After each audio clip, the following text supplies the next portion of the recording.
अच्छा सर, अब हम एक कंसोलिडेटेड पीएनएल का एक सवाल कर लेते हैं जिसके अंदर उसने फॉरेन सब्सिडरी को भी टेस्ट किया है और उसके साथ साथ ये भी टेस्ट किया है कि भाई अगर वही फॉरेन सब्सिडरी बिक जाए आगे आने वाले सालों में तो क्या होगा।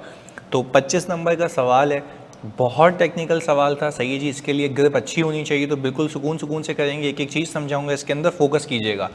यहाँ पे कह रहा है कि भाई following are the draft statement of profit और loss of Biscody limited, custard limited and donut limited for the year ended 31 December 2020। यानी आपको ये पीएनएल दिए हुए हैं 3 कंपनीज के, जिसमें एक पेरेंट है और 2 सब्सिडरीज है। 2 सब्सिडरीज लिए कह रहा हूँ क्योंकि मुझे पहले से ही पता है। आगे देखिएगा, details of BL's investment in CL are as follows. यानी वो पहले तो ये कह रहा है कि भाई बीएल ने सीएल के अंदर जो इन्वेस्टमेंट की हुई है उसकी डिटेल्स कुछ ये हैं जो आपके सामने है वो। अच्छा देखो, अभी चल रहा है 2020, आपके सामने की बात है, अभी करंट ईयर चल रहा है 2020, और यहाँ पे ये बता रहा है कि जनवरी 1 2017 को हमने पहले 35% की होल्डिंग ऑलरेडी इसके अंदर की हुई है।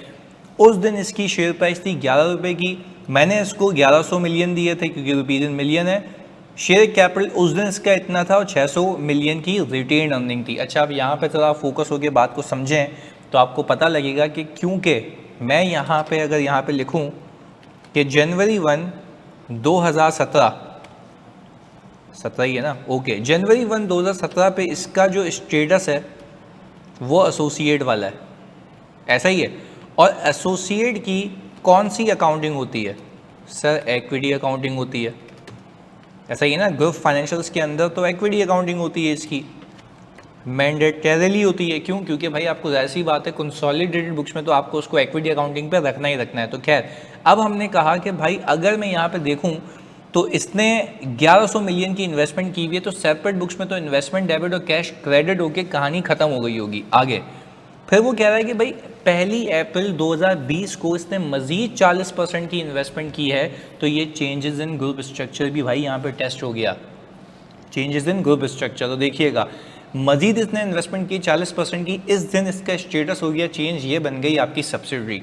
तो मैं यहाँ पे लिख देता हूँ कि हमारे पास यहाँ पे अप्रैल 1 2020 में इसका स्टेटस है सब्सिडरी। अब इसकी होगी कंसोलिडेशन।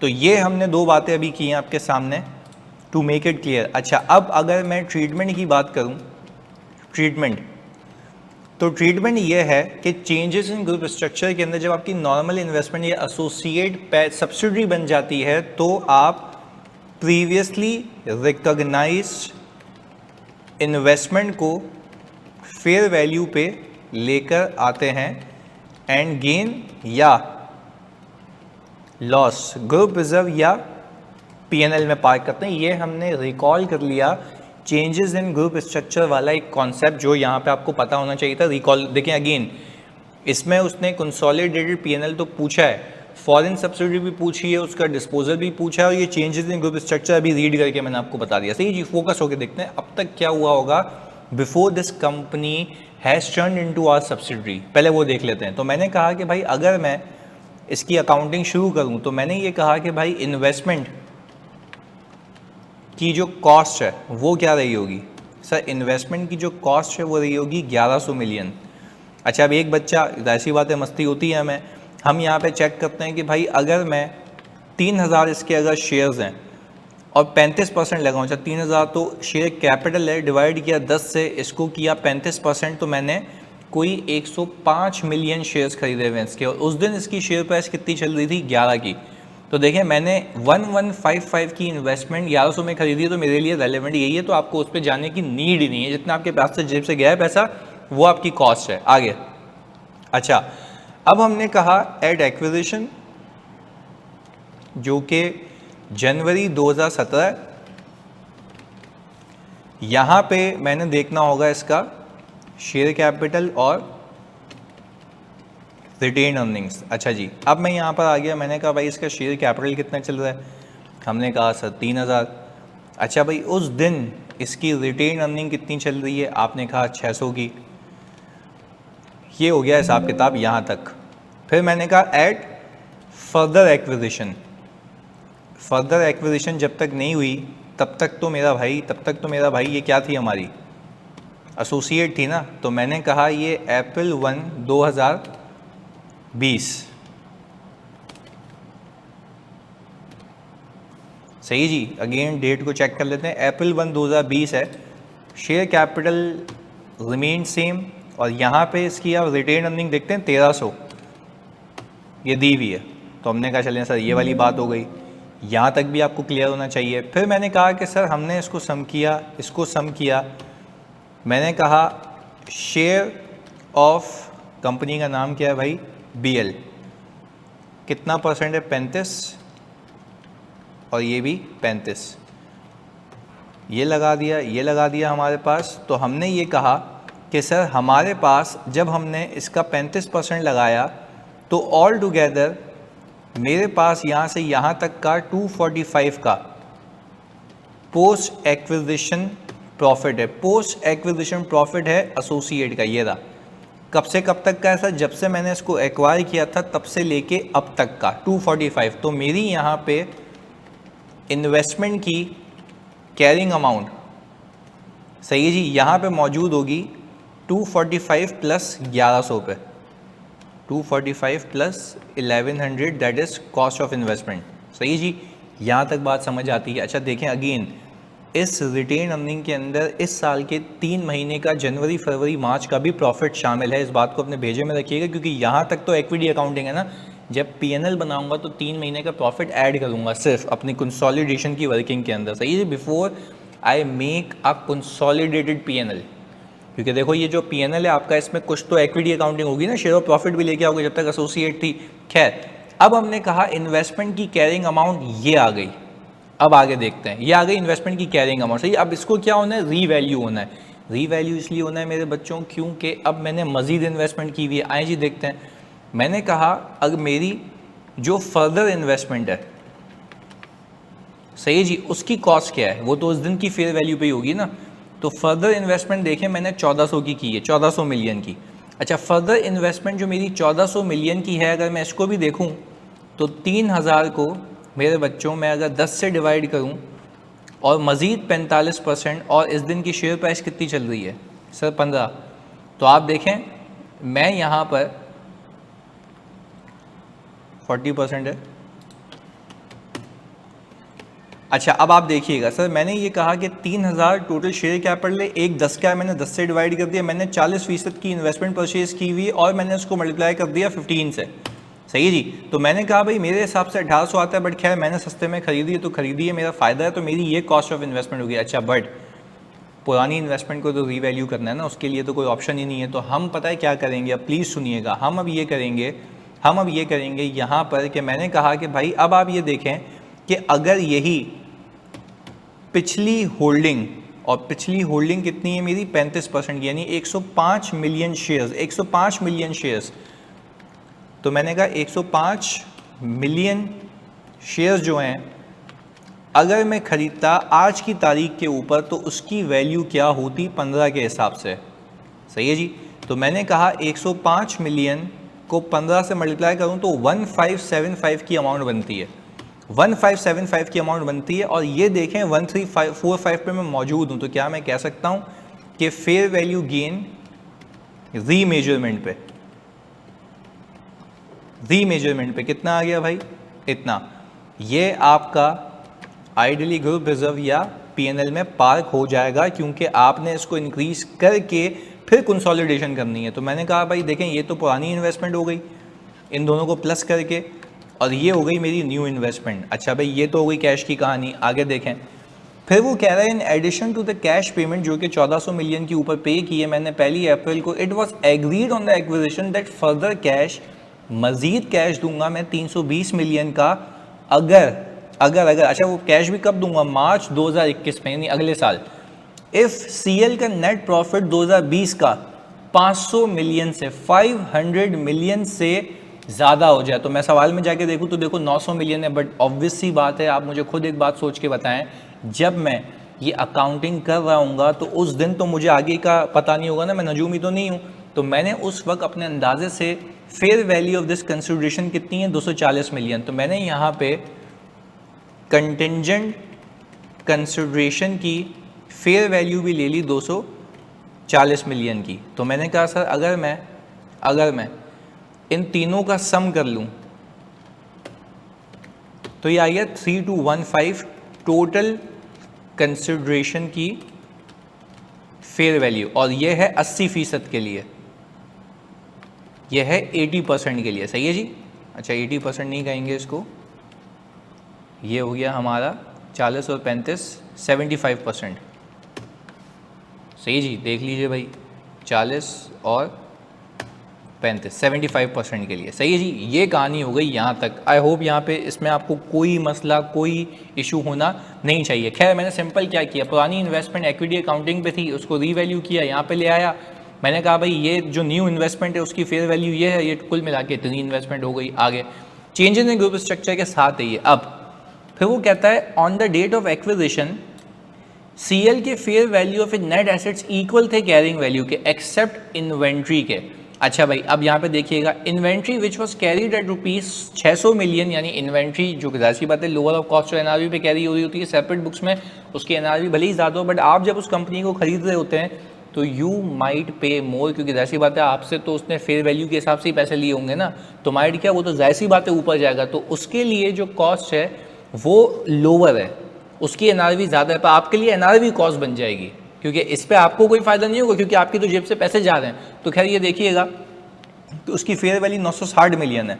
तो हमने कहा कि भाई अब अगर मैं यहाँ पर नेट एसेट्स निकालूँ ऑफ सीएल, सही है जी, तो नेट एसेट्स ऑफ सीएल मुझे कब के चाहिए सर, मुझे नेट एसेट्स ऑफ सीएल चाहिए इस दिन के।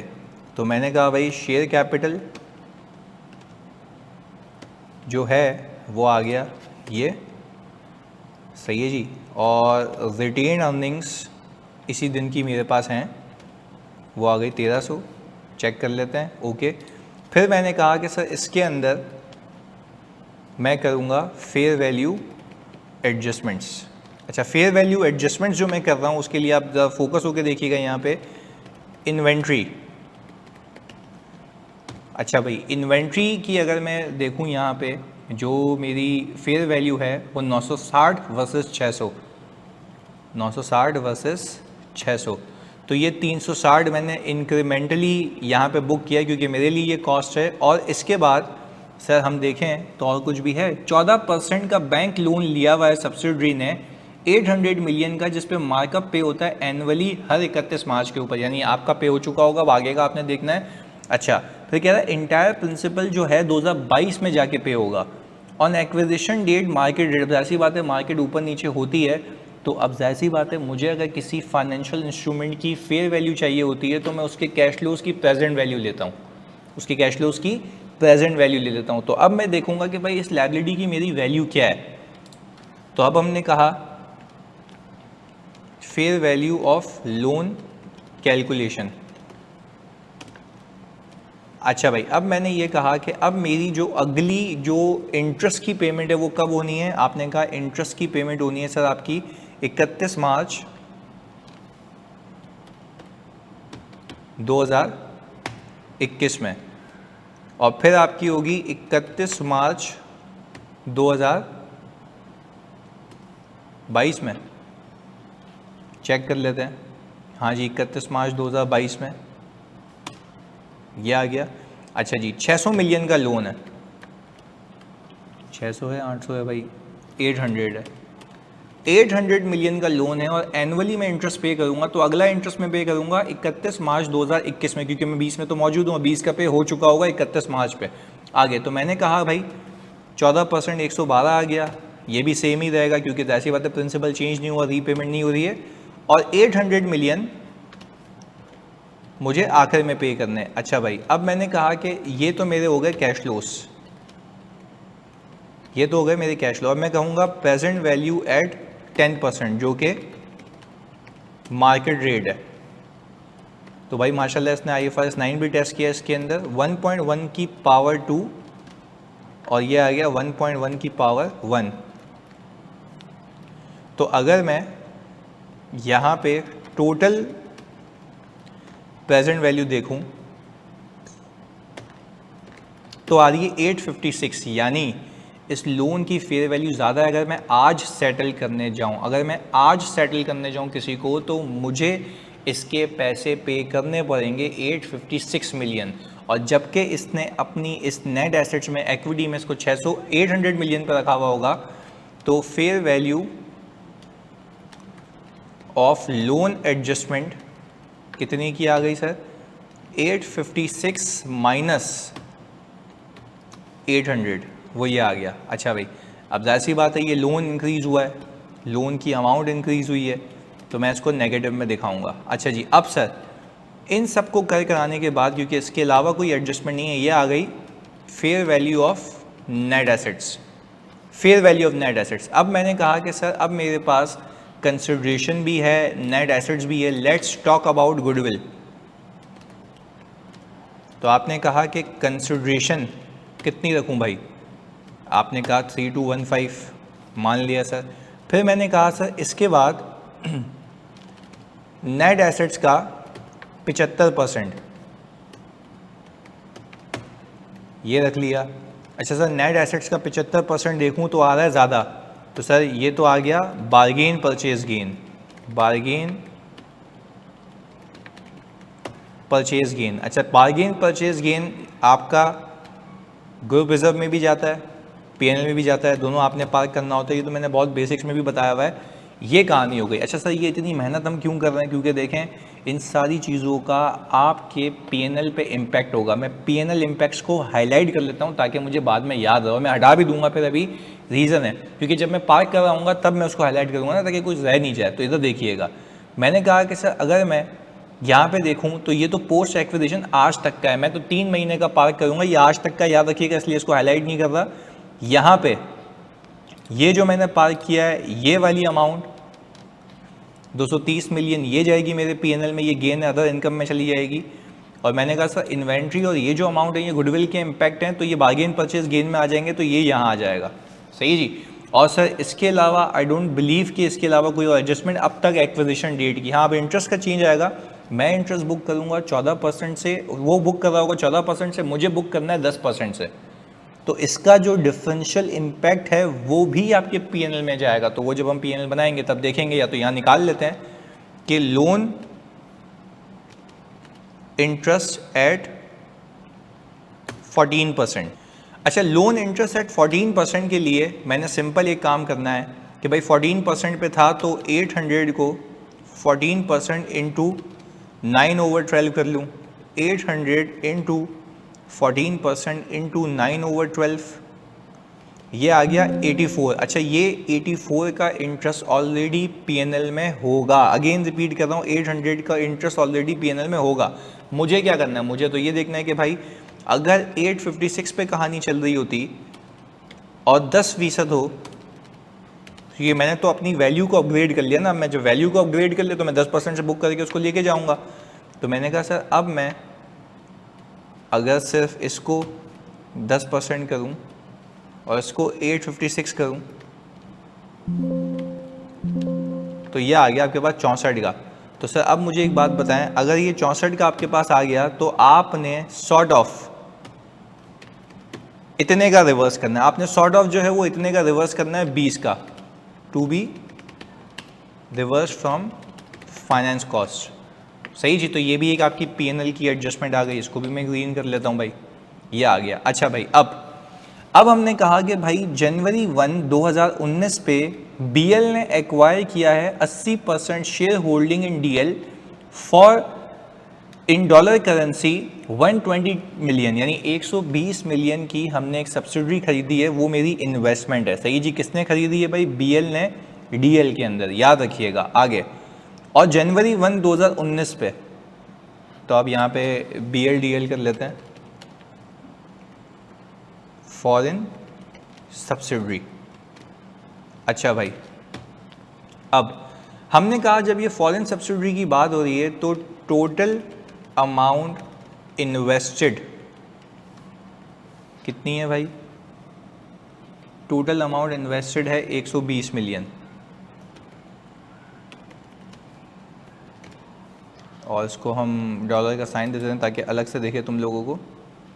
120 मिलियन डॉलर। चलिए जी, और डेट भी लिख देते हैं। डेट है इसकी जनवरी 1,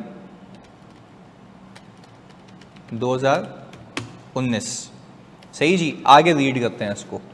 अब वो कह रहा है इसके लिए fair value of DL's net assets was equal to their carrying amount with the exception of an office building जिसकी फेयर वैल्यू हायर थी कैरिंग अमाउंट से 10 मिलियन से। Remaining useful life of the building है 5 साल। अच्छा जी, बड़ी game की थी, इसमें इतना ज़्यादा फोकस होने वाली बात है। यहाँ पे कह रहा है कि कोई गुडविल और बार्गेन परचेज गेन नहीं आया था। अच्छा, यहाँ पे लिखता हूँ तुम्हारे लिए, कोई गुडविल या बार्गेन परचेज गेन ना आने का मतलब ये है कि cost of investment is equal to net assets का परसेंटेज ऑफ पेरेंट। खुद सोचें, मैंने इन्वेस्टमेंट रखी, मैंने नेट एसेट्स का परसेंटेज लगाया, दोनों में कोई डिफरेंस नहीं आया, मतलब कि नेट एसेट्स का परसेंटेज जो भी मेरी होल्डिंग है वो मेरी कॉस्ट ऑफ इन्वेस्टमेंट की इक्वल है। अगेन ऊपर जाके रीड कर लो क्या रहा है। अगेन मैं रिपीट करता हूँ, अगेन मैं समझाता हूँ, यहाँ पे बहुत फोकस होकर आपने सुनना है।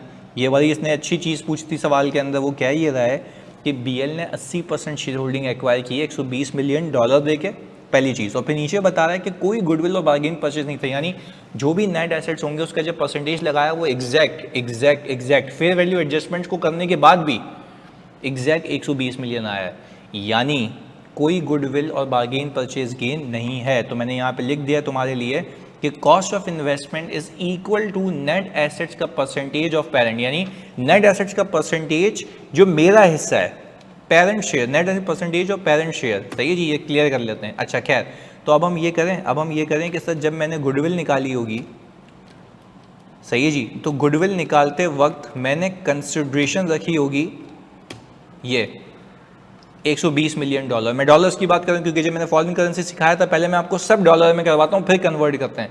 अच्छा जी, तो नेट एसेट्स का 80% भी 120 मिलियन डॉलर ही आया, तो गुडविल या बार्गेन परचेज गेन नहीं आया।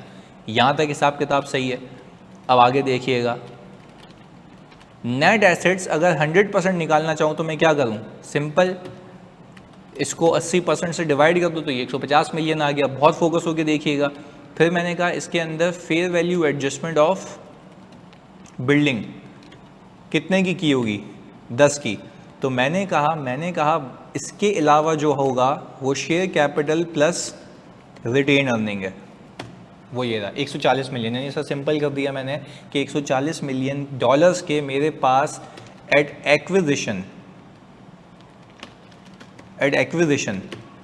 सही है जी, नेट एसेट्स होंगे, उसमें फेयर वैल्यू एडजस्टमेंट हुई होगी, ये 150 हुआ होगा, और 150 का अगर मैं 80% ले लूँ तो 120 हुआ होगा। तो ये सॉर्ट ऑफ वर्क बैक था इस सवाल के अंदर। चलें जी, मैंने कहा जनवरी 1, 2019 की बात है ये, सही जी, देख भी लेते हैं, यही लिखा हुआ है मैंने। ओके, अब क्योंकि जब फॉरेन सब्सिडरी है तो फिर इसके रिजर्व्स की मूवमेंट भी बनानी होती है, तो मैंने कहा एट फर्स्ट रिपोर्टिंग, अभी तो पीएनएल बनाई नहीं है, अभी तो सिर्फ वर्किंग खेल रहे हैं, ताकि हो जाए तो फिर हम पीएनएल बनाएंगे और ईजीएस्ट वे में बनाएंगे, कोई मसले वाली बात नहीं है। अच्छा भाई, ये आ गया एट फर्स्ट रिपोर्टिंग। अच्छा, फर्स्ट रिपोर्टिंग कब है, 31 दिसंबर 2019। अच्छा भाई, अब देखते हैं इसका क्या प्रॉफिट वगैरह दिया हुआ है। वो कह रहा है कि 2019 में 14 मिलियन का प्रॉफिट है, कोई डिविडेंड नहीं है, अल्लाह का शुक्र है।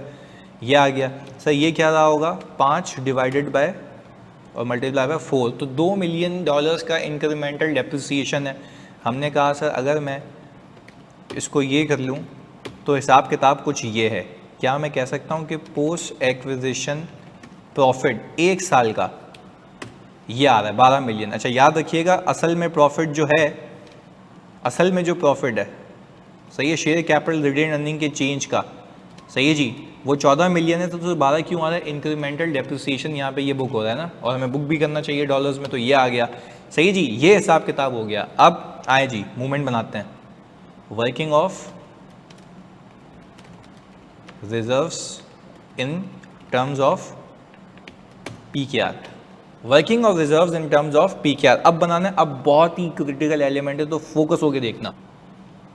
अच्छा, वर्किंग ऑफ रिजर्व के अंदर सबसे पहले हम यहाँ पे लिखते हैं डॉलर वैल्यू, सही है जी, और हमने यहाँ पे लिख दिया जनवरी 1 2019। हमने कहा जनवरी 1 2019 पे नेट एसेट्स कुछ ये थे, inclusive of that fair value adjustment, याद रखिएगा, क्योंकि आप जब नेट एसेट को फेयर वैल्यू पे लेके जाते हो तो उस दिन कंसोलिडेट उसी रेट पे करते हैं ना, तो रेट अच्छा भाई रेट पे आ गए हमने कहा भाई सवाल में हमारे पास अच्छा देखें सर सब्सिडी बेची भी यहाँ, तो वो बेची कभी 31 दिसंबर 2020, तो जाहिर सी बात है मुझे उस दिन तक के नेट एसेट्स चाहिए होंगे, क्योंकि मैंने आपको ये सिखाया है कि कंसोलिडेटेड बुक्स के अंदर एसेट्स और लाइबिलिटीज़ डी रिकग्नाइज होते हैं, एनसीआई भी डी रिकग्नाइज होती है और गुडविल भी डी रिकग्नाइज होती है, अगर तो कोई हो, पर इसमें अल्लाह का शुक्र है गुडविल नहीं है, सही है जी, फोकस होकर देखिएगा।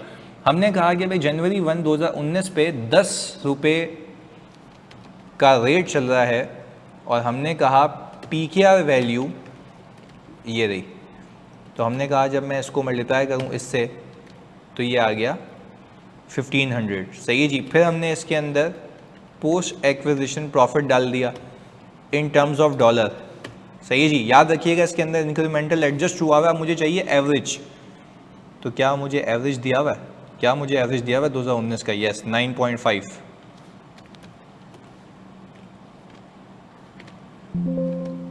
ये आ गया 9.5। तो मैंने कहा सर अब मैं जब इसको करूं तो ये आ गया 114, तो मैंने कहा ये पेरेंट ये एनसीआई, अच्छा पेरेंट ले जाएगा इसमें से 80% और एनसीआई ले जाएगा इसमें से 20%। ये पेरेंट और एनसीआई को लास्ट ईयर बंटवारा हो चुका होगा, ये तो हो गया प्रॉफिट के बाद, सही जी। अब हमारे पास 31 दिसंबर 2019 के बैलेंस चाहिए मुझे, तो मैंने कहा ये प्लस ये, मैंने कहा सर यहाँ पे जो क्लोजिंग रेट मेरा चल रहा है वो कितना है भाई, 9 का। अच्छा मैंने कहा जब ये 9 का रेट चल रहा है आपका, तो ये आ गया 1458 की अमाउंट, सही है जी, ये आ गई 1458 की अमाउंट। अच्छा जब 1458 की अमाउंट आपके पास आ गई तो आपने कहा ये OCI loss for the year, ये एक्सचेंज लॉस आ गया हमें सब्सिडरी के ऊपर, तो मैंने कहा ये भी इन दोनों में बांटो, ये पेरेंट का ये एनसीआई का, बात क्लियर है, ये पेरेंट का ये एनसीआई का, ये OCI हो गया, ये लास्ट ईयर हो चुका होगा। अब अच्छा मैं टोटल कहूँ तो टोटल OCI में अभी नेगेटिव लास्ट ईयर तक 156 मिलियन मौजूद है। अब हमने कहा सर इस साल को अगर देखें एट डिस्पोजल डेट टेक्निकली यहाँ पे रिपोर्टिंग डेट है, तो मैं सिर्फ इसको 2020 करूँगा। अब सवाल में जाता हूँ, सवाल के अंदर मैं देखूँ तो 18 मिलियन का प्रॉफिट है और इसको डिवाइड बाय 5 × 3 ये आ गया। अच्छा सर मैं यहाँ पे क्योंकि मैं ईयर बाय ईयर चल रहा हूँ, वैसे होता तो मैं एक साथ लेके आता, पर क्योंकि यहाँ पे हर साल का रेट अलग है तो मुझे सिर्फ और सिर्फ फॉर द ईयर दिख रहा है यहाँ पे, सही है जी। अगेन आप यहाँ से देखें तो आपकी जो प्रॉफिटेबिलिटी है वो 18 की है, बट अगेन ये 2 रुपये का इंक्रीमेंटल डेप्रिसिएशन है $2 का, तो इसलिए $2 मिलियन कह लें आप, क्योंकि रुपीज़ इन मिलियन है, तो ये आ गया। तो मैंने यहाँ पे कहा पोस्ट एक्विजिशन प्रॉफिट 2020 का, इसको मैं लिखता हूँ 2019। तो हम यहाँ पर आए, हमने कहा भाई ये 16 यहाँ पे टिका दें। अब सर एवरेज रेट चाहिए मुझे कितने का, 10.5 का। मैंने कहा आ जाएं जी 10.5, ये आ गया जी। अब मैं इसको बांटूंगा 2 लोगों में, पेरेंट और एनसीआई में। अच्छा मैंने कहा था जब अब वापस से मैं यहाँ आ जाऊँ तो मेरे पास यहाँ पे 2020 का बैलेंस दिखना चाहिए, तो मैंने कहा कि सर मैं इसको और इसको प्लस करूँगा और मैं चेंज करूँगा यहाँ पे रेट क्लोजिंग का, और वो है 11.5। तो सर मैंने कहा ये आ गया मेरा। अच्छा अब प्लीज़ बहुत फोकस होकर देखिएगा, यहाँ पे मैंने पीकेआर वैल्यू निकाल ली इंक्रीज़ करा के, सही है जी, ये आ गई, ये यहाँ से आ गया, ये यहाँ से आ गया, ये मल्टीप्लाई हो गया। अच्छा अब मैं देखूँ तो OCI का 421 का मेरे पास गेन है, तो ये भी मैंने दोनों में बांटना है, सही जी, वो लॉस था ये गेन है। यहाँ तक भी बात क्लियर होनी चाहिए आपको। अच्छा जी, अगर मैं ये बात कहूँ तो मैं कि इन लोगों ने ये सब्सिडी बेच दी है, देखो यहाँ पे क्या लिखा हुआ है, DL was not acquired exclusively with the view of resale, यानी पहले तो ये इंटेंशन थी नहीं। However owing to difficulties in managing such major geographical operations, यानी क्योंकि बाहर से तो मसला हो रहा था, BL ने अपनी सारी शेयर होल्डिंग बेच दी है 2000 मिलियन की on 31 December. The sales proceeds were credited to revenue, इसके अलावा कोई और एडजस्टमेंट नहीं हुई। यानी समझने की बात यह है कि इन्होंने सिर्फ एक बेवकूफ़ाना एंट्री बना दी है, कैश डेबिट रेवेन्यू क्रेडिट, जबकि इन्वेस्टमेंट क्रेडिट होनी चाहिए थी, तो देखो इन्होंने किया क्या है कि कैश डेबिट करके इन्वेस्टमेंट को क्रेडिट करने के बजाय और रिमेनिंग गेन निकालने के बजाय इन्होंने सिंपली एक बेवकूफ़ाना एंट्री बना दी, रेवेन्यू क्रेडिट कर दिया। बात क्लियर है।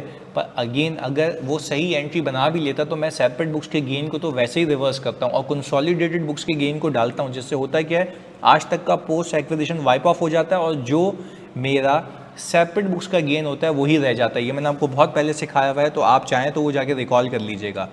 इस सवाल में क्योंकि मुझे डिफरेंशियल देखना ही नहीं है, क्योंकि उसने गेन बुक ही नहीं किया, सिंपल प्रोसीड्स को रेवेन्यू मार दे तो रेवेन्यू को रिवर्स कर दूंगा और कंसोलिडेटेड बुक्स का गेन ले आऊँगा। बट हाँ, जब आप एक सब्सिडी ड्यूरिंग द ईयर बेच देते हैं तो उसको कंसोलिडेट नहीं करते, उसका तमाम प्रॉफिट इंक्लूडिंग उसको बेचने पे जो प्रॉफिट आया है वो आप दिखाते हैं प्रॉफिट फ्रॉम डिसकंटिन्यूड ऑपरेशन में। किस में दिखाते हैं? प्रॉफिट फ्रॉम डिसकंटिन्यूड ऑपरेशन के अंदर।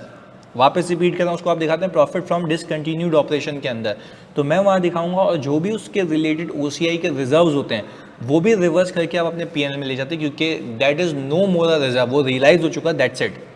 बात क्लियर है? तो यहाँ पे देखिएगा, अब इसको बनाते हैं हम सही तरीके से। अच्छा, मैंने ये कहा कि सर अगर मैं यहाँ पर ऑल टुगेदर, अच्छा ये वही प्रॉफिट है ना, देखो 2020 का प्रॉफिट है ना, यही आएगा, बट आएगा किस फॉर्म के अंदर सर? ये आएगा आपका ऑल टुगेदर एवरेज रेट के ऊपर ही, but profit from discontinued operation में आएगा, दैट्स इट। बात क्लियर है? इधर देखिएगा। अच्छा भाई, अब हमने ये कहा, इसके बाद ये सारी कारस्तानियाँ करने के बाद अब आपने सिंपल एक काम करना है, सिंपल काम ये करना है आपने कि भाई यहाँ पे NCI की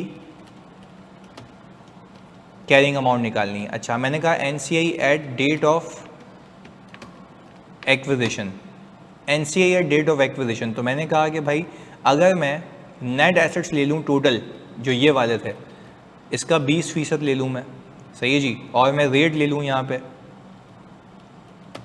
10 का, तो ये आ गई NCI at the date of acquisition, सही है जी। प्रॉफिट फॉर द ईयर 2019 और मैंने कहा OCI फॉर द ईयर 2019, दोनों इसको मिलेंगे, तो मैंने कहा ये तो निकाला हुआ है ना मैंने, प्रॉफिट और OCI, ये 292 की NCI पड़ी हुई थी हमारे पास साल के शुरू में। फिर मैंने कहा प्रॉफिट फॉर द ईयर 2020 और OCI फॉर द ईयर 2020, तो मैंने कहा ये आ गया और ये आ गया। तो हमने कहा कि भाई बेचने से पहले NCI जो थी आपकी 409.40 पे मौजूद है, NCI at the date of reporting, NCI reporting date है, ये रही आपके सामने, सही है जी। इसमें कोई शॉर्टकट नहीं चलता, क्योंकि आपने ये मेहनत करके निकालनी पड़ेगी, सीधी सी बात है, सही है जी। अच्छा भाई, अब अगर मैं ये कहूँ कि ये वाली अमाउंट है और मैं इसका ले लूँ 20%, तो देखो ये भी बनता है 409.40 पर, मैं इसको एलोकेट करता आया हूँ हर साल में, इस तरीके से ये निकली है। अच्छा जी, ये कार्रवाई भी हो गई सर, ये कार्रवाई भी हो गई। अब हम निकाल लेते हैं गेन या लॉस ऑन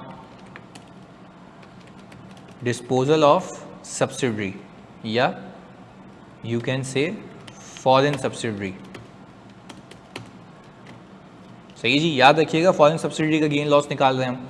अच्छा भाई, अब मेरे पास यहाँ पे कंसिडरेशन कितनी है? 2000 मिलियन, वो उसने बताया था। सर मैंने कहा मैं नेट एसेट्स को डी रिकग्नाइज करूँ, यानी एसेट्स माइनस लाइबिलिटीज़ करूँ, तो एसेट्स ज़्यादा है ना, तो ऑल टुगेदर वो क्रेडिट होंगे तो नेगेटिव दिखाऊंगा। तो मैंने कहा नेट एसेट्स तो ये रहे 2047, सही जी, 2047 के, इसमें कोई दो राय नहीं है। NCI मैं पॉजिटिव दिखाऊंगा क्योंकि क्रेडिट अच्छा होता है क्या है इसमें, मैं समझा देता हूँ आपको। NCI is basically net assets का पार्ट है ना, तो ये प्लस माइनस उसको NCI के हिस्से को हटा तो मेरा हिस्सा रह गया, सिंपल इज दैट, ये हो रहा होता है डी रिकग्निशन में, क्योंकि एनसीआई तो वैसे ही पूरे नेट एसेट्स का उसका हिस्सा होता है ना, तो वो ये नेट करता है। टेक्निकली बता रहा हूँ ये नेट करता है। ये हो गया। अच्छा भाई, फिर OCI reserve to be realised. अच्छा, OCI reserve to be realise जो है ना मेरे बच्चों, OCI reserve to be realise जो है ना, वो सिर्फ आपका वाला होगा, क्योंकि एनसीआई का तो उसमें आ गया ना। तो आप देखें कि पेरेंट एंटिटी का ये और ये, तो ये आ गया। अब ये आपके पास जो कुल मिला के गेन आया है, कुल मिला के गेन आया है, वो आया है 574.40। ये आ गया gain on disposal of subsidiary. Gain on disposal of subsidiary आपका कितना, 574.40 का। इस चीज़ को अपने भेजे में फिक्स कर लें। कैसे निकाला, अगेन कंसिडरेशन, नेट एसेट्स को कटा दिया, एनसीआई को कटा दिया, और ओसीआई में जो गेन पड़ा हुआ था वो यहाँ पे लगे नहीं। ओसीआई नेगेटिव हो गया, ये पॉजिटिव हो गया, रियलाइज हो गया, सिंपल। इसकी एक reclassification entry, nothing more than that. जब आप उसको बुक कर रहे थे तो एसेट्स ऊपर जा रहे थे, ओसीआई आ रहा था, एसेट्स ऊपर जा रहे थे, ओसीआई आ रहा था। बात समझ आ रही है? अब जब खत्म किया तो एसेट्स को भी हटा दिया, ओसीआई को भी हटा दिया, उसको ग्रुप रिजर्व में ले गए, दैट्स इट। बात इतनी सी हो रही है, यानी आप उसको पीएनएल में ट्रांसलेट कर रहे हैं। क्लैरिटी है? अगेन, जब गेन आता है तो एसेट्स ऊपर जा रहे हैं, ओसीआई बुक होता जा रहा है, होता जा रहा है, होता जा रहा है, होता जा रहा है। जब आपने बेच दिया तो जो एसेट्स ही नहीं रहे, उसके रिलेटेड ये जो है ये भी तो रिवर्स करोगे ना, क्योंकि ये एसेट्स की ही अक्कासी थी। तो वो रिवर्स करके आप टेक्निकली ऑल टुगेदर उसको अपने पीएनएल में पार्क कर रहे हैं, यानी OCI debit, P&L credit, that's it. Reclassification entry आपके पूरे अकाउंट्स पे और कोई इफेक्ट नहीं है। सही जी, समझाने की हद तक कह रहा था मैं। आगे सर, जब ये सारी एंट्रीज हो गई, ये सारी एंट्रीज हो गई हमारे पास, देखिए सब हो चुका है, तो अब हम इस पोजीशन में हैं कि अब हम बना सकते हैं पीएनएल। चलिए जी, सबसे पहले हम बनाते हैं अपना यहाँ पर अनएडजस्टेड पीएनएल। सही है जी, बहुत फोकस होकर देखिएगा मेरे बच्चों। मैंने यहाँ पे कहा सेल्स। अच्छा, सेल्स में अगर जाऊँ यहाँ पर, तो सेल्स मेरे पास आ रही है 9,500 की। सही है जी, और ये जो है मेरे पास 3,600 डिवाइडेड बाय 12 इंटू 9, ये पॉइंट गलत लग गया, डिवाइड बाय 12 इंटू 9। अगेन देख लें, 9,500 पेरेंट एंटिटी का पूरा, इसके 9 महीने, क्योंकि अप्रैल में एक्वायर किया। सही है जी, ये आ गया मेरे पास 3,600 डिवाइड बाय 12 इंटू 9, ये आ गई ये वाली अमाउंट। सही है जी। अच्छा भाई, अब इसके बाद फिर मैंने कहा कॉस्ट ऑफ सेल्स अनएडजस्टेड, इसमें एडजस्टमेंट्स पार्क करेंगे, हाँ अभी अनएडजस्टेड है। आगे मैंने कहा कि सर इसके बाद आपने कहा 3,500 प्लस 1,860 डिवाइडेड बाय 12 इंटू 9। तो मैंने कहा सर ये जो भी आंसर है इसको आप नेगेटिव में रख दें।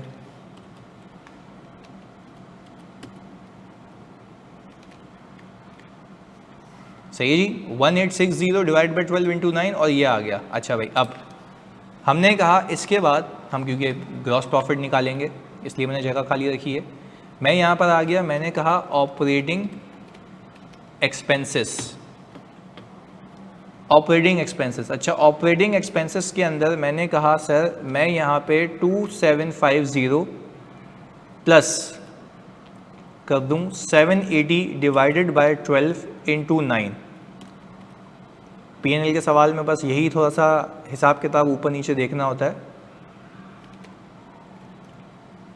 सही जी, 780 डिवाइड बाई 12 इंटू 9, एक बार रीचेक कर लेते हैं, और 2,750, तो ये हो गया 3,335। अच्छा भाई, ऑपरेटिंग एक्सपेंसेस के बाद आपका ऑपरेटिंग प्रॉफिट आ जाएगा। इसके बाद आप आ जाएं अदर इनकम, फाइनेंस कॉस्ट, ये आ रही है। अच्छा भाई, इन सब के बाद आपने कहा शेयर ऑफ प्रॉफिट फ्रॉम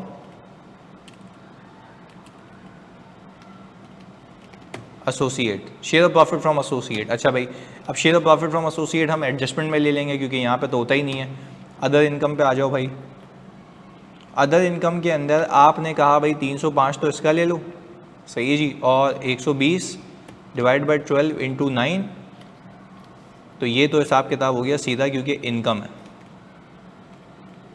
सही है जी। अब if we talk about the finance cost, finance cost की बात करें तो फाइनेंस कॉस्ट के अंदर भाई आपके पास जो है वो पहले ये माइनस का साइन लगा दिया हमने, 240 सही है जी, प्लस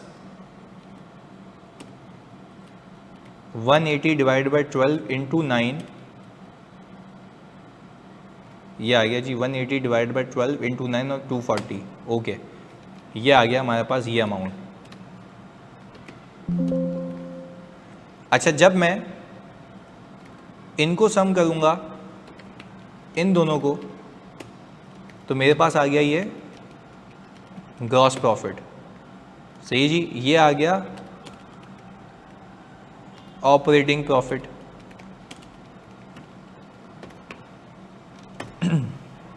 ये आ गया जी। अच्छा भाई, इन सबको सम करूंगा, ये है, ये है, ये है, ये है और ये आ गया, ये आ गया प्रॉफिट फ्रॉम कंटिन्यूड ऑपरेशंस।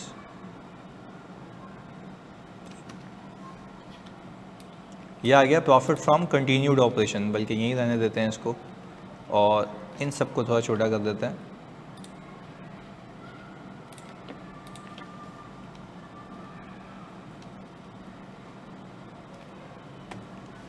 इसको छोटा कर लेते हैं थोड़ा, प्रॉफिट फ्रॉम कंटिन्यूड ऑपरेशन। चलें जी, ये आ गया हमारे पास ये हिसाब किताब, सही है जी। अभी डिसकंटिन्यूड ऑपरेशन पे बाद में आते हैं क्योंकि वो तो सब्सिडरी की पूरी वर्किंग है, यानी सिंपल कहें फॉरेन सब्सिडरी को अलग से दिखाएंगे एक लाइन आइटम में, सिंपल बात है। आगे मैंने कहा था सबसे पहले एरर को एडजस्ट करें, 2000 मिलियन जो यहाँ बुक हुआ हुआ है इसको हटा दिया मैंने, ये देख लें भाई, वो कह रहा है ना यहाँ पे कि सिंपल क्या हुआ है, बेचने पे हमने रेवेन्यू क्रेडिट कर दिया, हमने उसको रिवर्स कर दिया, कहानी हो गई ख़त्म। अच्छा, कंटिंजेंट कंसिडरेशन के अंदर अगर मैं आपको बताऊं,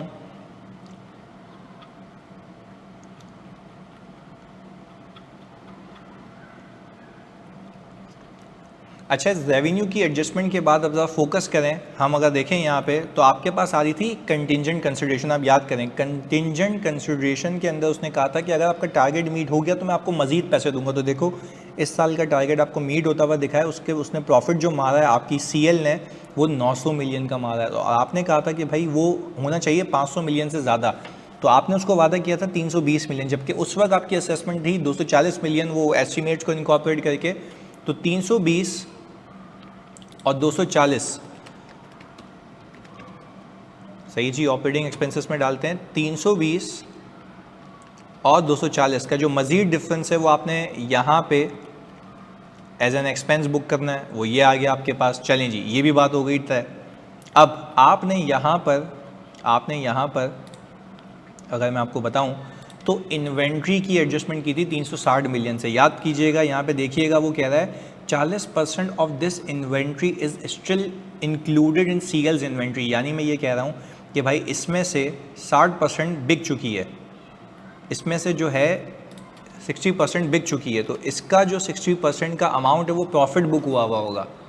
आपके लिए तो कॉस्ट ज़्यादा थी ना, तो यानी इसका जो 216 मिलियन है, इसका जो 216 मिलियन है मेरे बच्चों, यहाँ पर जो हम बात करें inventory fair value adjustment, inventory की फेयर वैल्यू एडजस्टमेंट जो है मैं यहाँ से उठा लेता हूँ सीधी, मेरे पास ये रही, और इसका 60% जो प्रॉफिट बुक हुआ हुआ है मुझे होने नहीं देना ना, क्योंकि मेरे लिए तो इन्वेंट्री ज़्यादा थी ना, तो आपके ग्रुप के हिसाब से तो इन्वेंट्री क्रेडिट और COGS इतने से मजीद होनी चाहिए थी, तो ये मैंने बुक कर ली भाई। ये एक एडजस्टमेंट, तो बाकी 40% वो रह गई ना, वो तो बैलेंस शीट में आएगी, वो एडिशनली आएगी, तो उस पर आपने टेंशन नहीं करनी है, ये आ गया। अच्छा भाई, इसके अलावा एक इंटरेस्ट का पंगा भी था, मैंने यहाँ पर निकाला हुआ था। तो मैं आ जाता हूँ फाइनेंस कॉस्ट के अंदर मेरे बच्चों, फाइनेंस कॉस्ट के अंदर सही है जी, तो यहाँ पे फेयर वैल्यू एडजस्टमेंट का ही कॉलम डाल देता हूँ ना। फाइनेंस कॉस्ट के अंदर मुझे जो है, हाँ भाई यहाँ पे देखिएगा फोकस के साथ 800 इंटू 14% इंटू 9/12 बुक हुआ हुआ है, सही है जी। होना चाहिए 64 का अगर मैं फेयर वैल्यू के हिसाब से जाता, क्योंकि मेरी लाइबिलिटी मैंने कम कर ली थी ना, यानी सॉर्ट ऑफ लाइबिलिटी बढ़ा के रेट कम कर लिया था।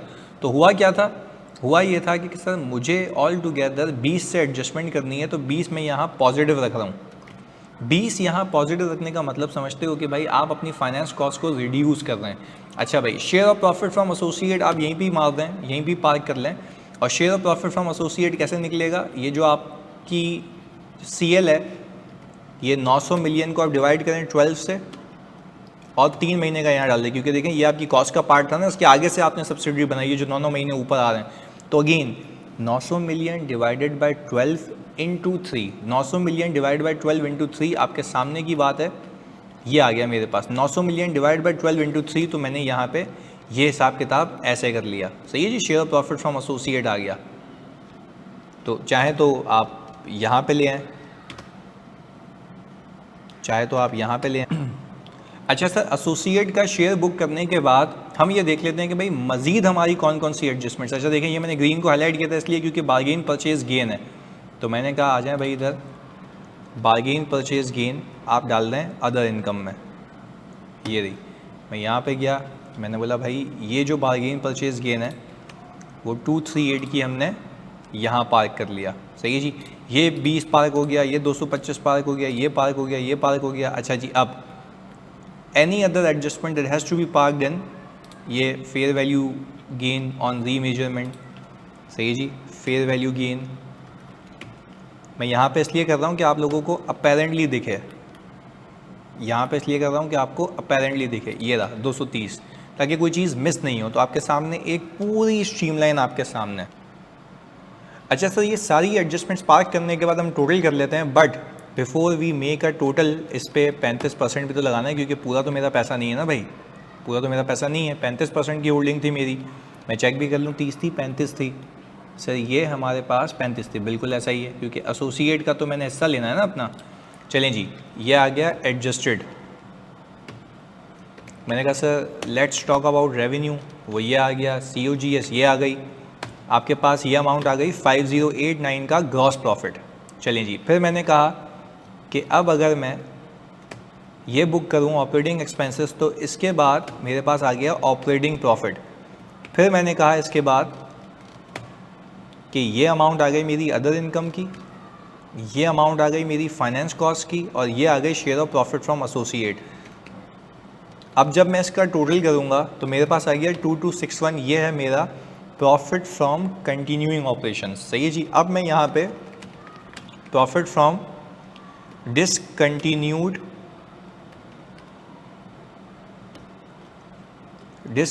ऑपरेशन डाल देता हूँ।